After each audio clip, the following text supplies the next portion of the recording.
Have you ever had one of those awkward moments where you misunderstood someone else's words or actions because of a cultural difference and wish you knew how to handle it better? Real intercultural fluency isn't just a theory. It's daily practices that help you navigate cultural differences with skill and respect. So this week, I want to break down for you 3 essential practices of an interculturally fluent communicator: observation, curiosity, and mirroring. Starting with observation.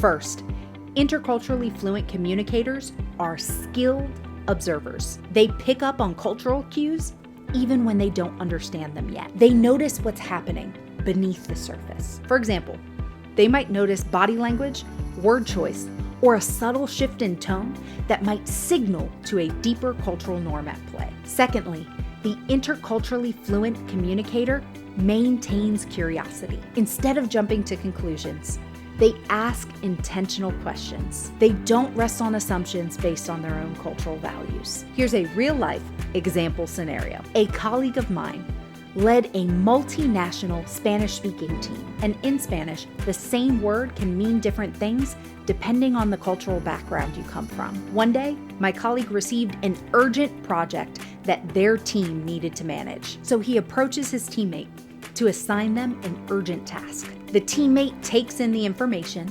and responds, "I'll get on that right now." But the word that they use for now in my colleague's culture meant later. So even though the teammate communicated, "I'll get on this right now," my colleague heard, "I'll get on this later."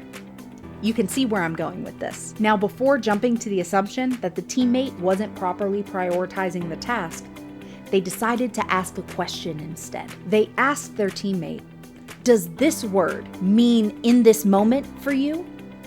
Or does it mean at a different time?" The teammate responds, "It means at this moment for me," which cleared up any miscommunication or misinterpretation. That small moment of curiosity prevented a greater cultural misunderstanding. And instead, it built trust, greater communication, and understanding. Third, interculturally fluent communicators practice mirroring. Here's the key to mirroring. It's not cultural assimilation.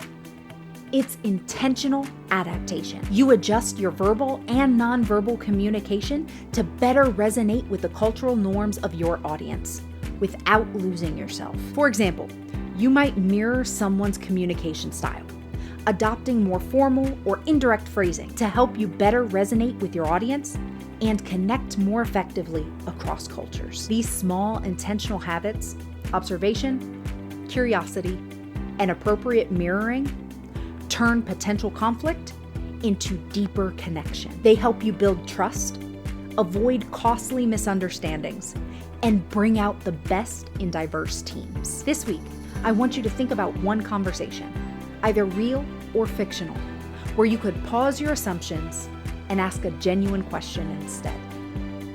What could shift if you did? If you're ready to make these practices part of your daily toolkit, I invite you to enroll in one of our Intercultural Fluency program pathways. Let's build your intercultural fluency step by step together.